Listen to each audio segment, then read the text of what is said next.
ఉరవకొండ నియోజకవర్గం గురించి నేను ఎంత చెప్తే తక్కువ బా. మన కేశవ్ అన్న 3 తరాలకి వారధిగా పనిచేసిన వ్యక్తి. విశ్వవిఖ్యాత నట సార్వభౌమ స్వర్గశ్రీ నందమూరి తారక రామారావు గారి దగ్గర ట్రైనింగ్ పొందిన వ్యక్తి కేశవ్ అన్న. మన విజనరీ నాయకుడు బాబు గారి నాయకత్వంతో పనిచేసిన వ్యక్తి కేశవ్ అన్న. ఈరోజు ఒక యువ నాయకుడిగా నేను అనేక పనులు చేయాలంటే ఒక అన్నగా నా వెనకాల నిలబడి నాతో పరిగెత్తే వ్యక్తి కేశవ్ అన్న.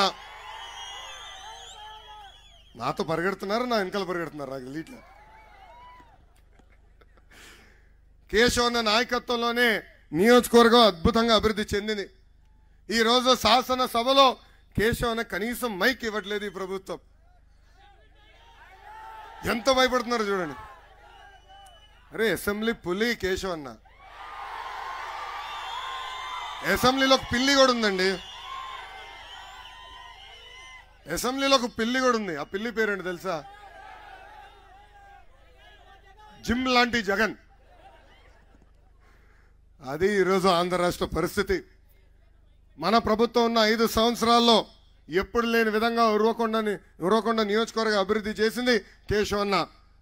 ఆనాడు శాసనసభ్యుడు కాకపోయినా ఎప్పుడు నా వెనకాల తిరిగి నాకు ఈ రోడ్డు కావాలి, ఆ సీసీ రోడ్ వేయించండి, ఆ తాగునీటి పథకం పూర్తి చేయమని ఎప్పుడు నన్ను వెంటాడేవారు.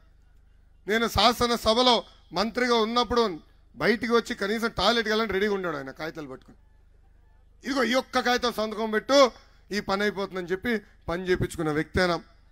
ఎప్పుడు లేని విధంగా, ఏ నియోజకవర్గం రాని విధంగా 890 కోట్ల రూపాయలు బాబు గారిని ఒప్పించి తీసుకొచ్చి మెగా డ్రిప్ ఇరిగేషన్ ప్రాజెక్ట్ ఉరవకొండకి తీసుకొచ్చిన వ్యక్తి కేశవ్ అన్న. ఈ ప్రభుత్వ అధికారంలోకి వచ్చిన తర్వాత ఈ పిల్లి జగన్ ముఖ్యమంత్రి అయిన తర్వాత కనీసం 10% పనులు పూర్తి చేయలేకపోయారు. లేదంటే ఆ ప్రాజెక్ట్ పూర్తయ్యేది, ఆ నీరు ఈరోజు రైతులకు అందే పరిస్థితి. అది కూడా పక్కదారి మళ్లించింది ఈ ప్రభుత్వం. ఆసుపత్రులు కట్టించారు. ఇంకో పక్కన దాదాపు 100 కిలోమీటర్ల రోడ్లు వేయించారు.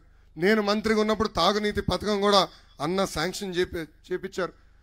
సాగునీటి శాఖ ద్వారా పెద్ద ఎత్తున పనులు కూడా చేపించింది కేశవ్ అన్న. ఇట్లా చెప్పుకుంటా పోతే 3000 మందికి ఇల్లు పట్టాలు కూడా అందించిన వ్యక్తి కేశవ్ అన్న. అంతేకాదు ఎన్టీఆర్ గృహాల కింద రాష్ట్రంలో ఏ నియోజకవర్గంలోకి కేటాయించిన విధంగా చంద్రబాబు నాయుడు గారిని పట్టుకుని 18,000 ఇల్లు ఒక్క నియోజకవర్గానికి తీసుకొచ్చిన ఘనత కేశవ్ అన్నది.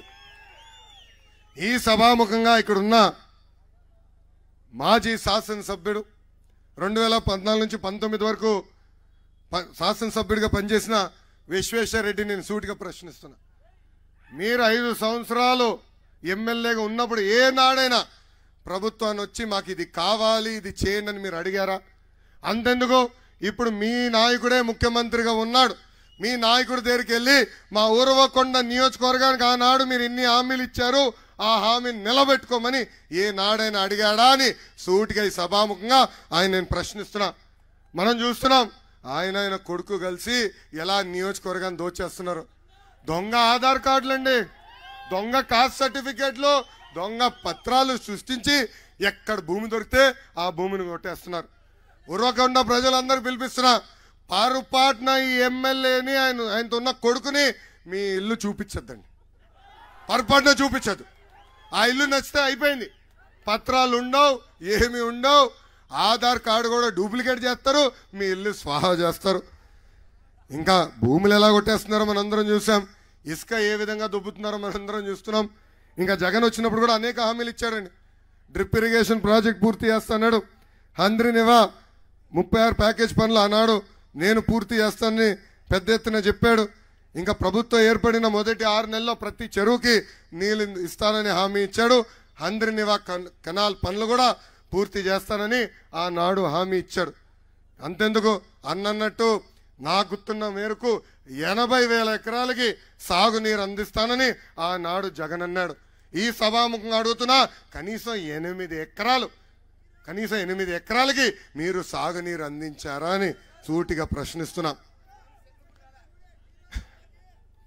ఇంకా 2 నెలలు ఓపిక పట్టండి. తెలుగుదేశం జనసేన ప్రభుత్వం ఏర్పడుతుంది. ఇక్కడున్న ఉరవకొండ ప్రజలందరినీ కోరుతున్నా, 1994లో ఎట్లయితే ఉరవకొండ గెలిచి రాష్ట్రంలో ప్రపంచం సృష్టించామో 30 సంవత్సరాల తర్వాత అదే చరిత్ర మళ్ళీ కలిసికట్టుగా తిరిగి రాద్దాం. తెలుగుదేశం జనసేన పార్టీ అభ్యర్థిని కేశవన్ని భారీ మెజార్టీతో గెలిపించి శాసనసభకు పంపించాలని ఈ సభాముఖంగా కోరుతున్నా. అప్పుడే ప్రతి చెరువుకి మేము నీళ్ళు అందిస్తాం. అప్పుడే మెగా డ్రిప్ ఇరిగేషన్ ప్రాజెక్ట్ పూర్తి చేసి ప్రతి ఎకరానికి సాగునీరు అందిస్తాం. ప్రతి ఇంటికి ఉచితంగా నీటి కుళాయి ద్వారా తాగునీరు కూడా అందించే బాధ్యత మేము తీసుకుంటామని సభాముఖంగా హామీ ఇస్తున్నా.